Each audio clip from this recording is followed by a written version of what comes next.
Shalom, selamat malam, salam sejahtera bagi kita semua. Berjumpa kembali dalam Renungan Malam, Resort GKE Sampit, 27 Maret 2024. Sesuai dengan Nats Almanak Gereja Kalimantan Evangelis yang terambil dari kitab Yesaya, pasal 49, ayat 8 hingga ayat yang ke-13. Saya tidak membaca secara keseluruhan, saya hanya membaca satu ayat saja, yaitu pada ayat yang ke-13. Dengan perikop, Sion dipulihkan. Ayat yang ke-13, bersorak-sorailah hai langit, bersorak-soraklah hai bumi, dan bergembiralah dengan sorak-sorai hai gunung-gunung, sebab Tuhan menghibur umatnya dan menyayangi orang-orangnya yang tertindas. Tema firman Tuhan yaitu kasih setia Tuhan tidak henti-hentinya bagi umatnya. Ibu bapak saudara-saudara, kalau kita memperhatikan perikop tadi bahwa Sion dipulihkan. Sion adalah pusat agama Yahudi dan ini sebagai lambang kehadiran Allah di tengah umat. Pada tahun 586 sebelum Masehi, Sion dan kota suci Yerusalem ini jatuh ke tangan Raja Babel, yaitu Nebukadnezar. Ini sebagai hukuman Allah kepada bangsa Israel. Sehingga bangsa Israel mereka tidak setia kepada Tuhan, sehingga mereka dibuang ke Babel pada waktu itu. Nah, mereka selama di Babel mereka ditindas, mereka ditawan, mereka berada dalam suasana kegelapan, mereka diperbudak, sehingga umat Tuhan pada waktu hidup penuh penderitaan. Nah, di tengah-tengah penderitaan yang mereka alami pada waktu itu, mereka mendambakan adanya pertolongan. Mereka ingin bebas dan mereka memiliki kerinduan agar kembali ke tanah air mereka, yaitu di Yerusalem. Pada saat hidup yang penuh penderitaan, air mata, dan putus asa, inilah Allah berjanji kepada umatnya akan menolong mereka, akan menyelamatkan mereka, akan menuntun mereka keluar dari kegelapan dan akan membebaskan para tawanan, dan Tuhan akan memelihara mereka, bahkan jalan-jalan mereka pun akan diratakan. Ini berarti bahwa Allah itu tidak pernah melupakan umatnya. Allah selalu mengingat mereka, Allah selalu mengasihi mereka, Allah selalu memperhatikan umatnya setiap waktu. Dan ia selalu menepati janjinya. Dan janji Allah itu iya dan amin. Dalam keadaan apapun umatnya, dan dalam situasi bagaimanapun, Allah itu adalah Allah yang tetap setia. Dia akan memelihara, bahkan juga dia akan memulihkan keadaan mereka. Pendek kata, kesetiaan Tuhan itu selalu membawa pemulihan untuk memperbaiki hidup mereka. Hidup yang penuh derita menjadi hidup yang penuh bahagia dan sejahtera. Bahkan dikatakan bahwa keturunan-keturunan bangsa Israel akan dikagumi oleh bangsa-bangsa lain dan menjadi bangsa yang membawa berkat kepada bangsa-bangsa yang lain. Sungguh luar biasa kasih setia Tuhan itu.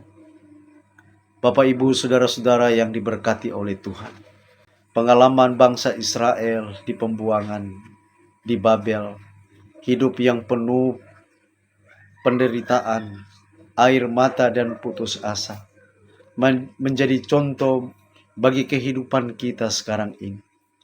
Kadang dalam kehidupan kita sering kita mengalami situasi yang membuat kita kadang-kadang putus asa.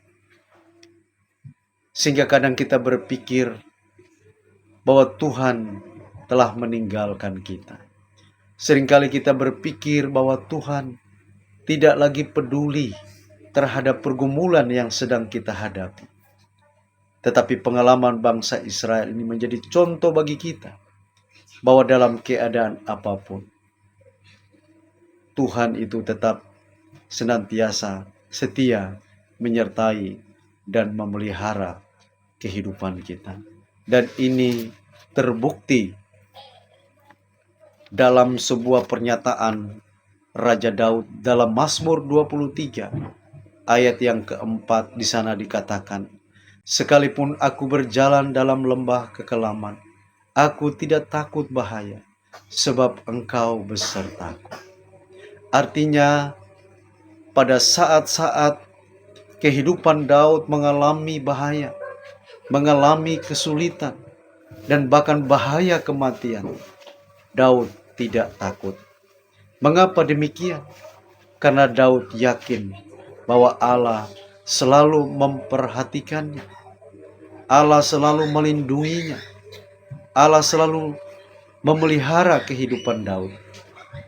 Dan Allah juga dekat dengan orang-orang yang selalu berharap kepada Tuhan. Seperti Daud ini senantiasa berharap dan bersandar kepada Tuhan. Sehingga dengan demikian dia merasa aman dan tenang di dekat Tuhan. Demikian juga Ibu Bapak Saudara dalam kitab Ulangan pasal yang ke-7 ayat yang ke-9. Di sana juga dikatakan bahwa sebab itu haruslah kau ketahui bahwa Tuhan Allahmu, dialah Allah, Allah yang setia, yang memegang perjanjian dan kasih setianya terhadap orang yang kasih kepadanya dan berpegang pada perintahnya sampai kepada beribu-ribu keturunan. Ayat firman Tuhan ini mau mengingatkan kepada kita juga bahwa Tuhan kita, Allah kita adalah Allah yang setia. Dia tidak pernah ingkar janji. Dia selalu setia menolong kehidupan umat Tuhan. Kalau kita sebagai manusia, mungkin kita bisa ingkar janji. Tetapi Tuhan sekali-kali Dia tidak pernah ingkar janji.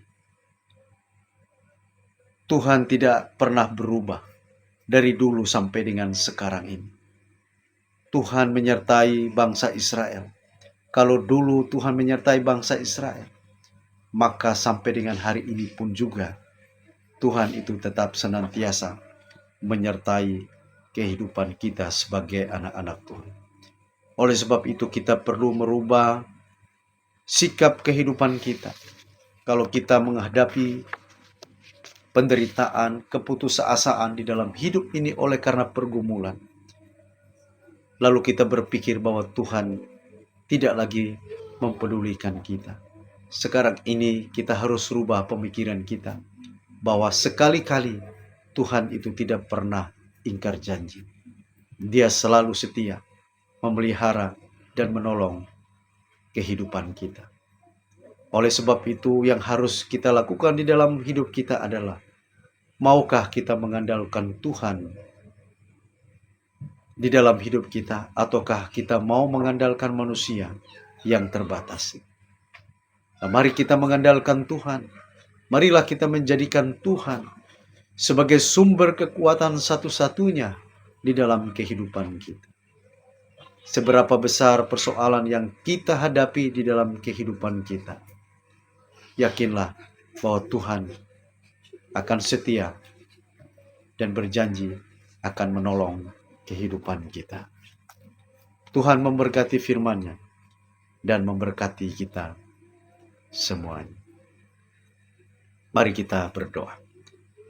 Kembali kami datang kepadamu ya Tuhan, menaikkan ucapan syukur terima kasih atas firman-Mu yang mengingatkan kepada kami bahwa kasih setia Tuhan itu tidak pernah berhenti di dalam kehidupan kami. Engkau selalu berjanji menolong setiap kehidupan kami. Dan biarlah melalui firman Tuhan yang telah kami dengar bersama ini, boleh menguatkan kami bahwa Engkau adalah Allah yang setia, yang selalu berjanji menolong kehidupan kami. Terima kasih ya Tuhan, inilah doa kami. Di dalam nama Tuhan Yesus Kristus, kami telah berdoa. Amin.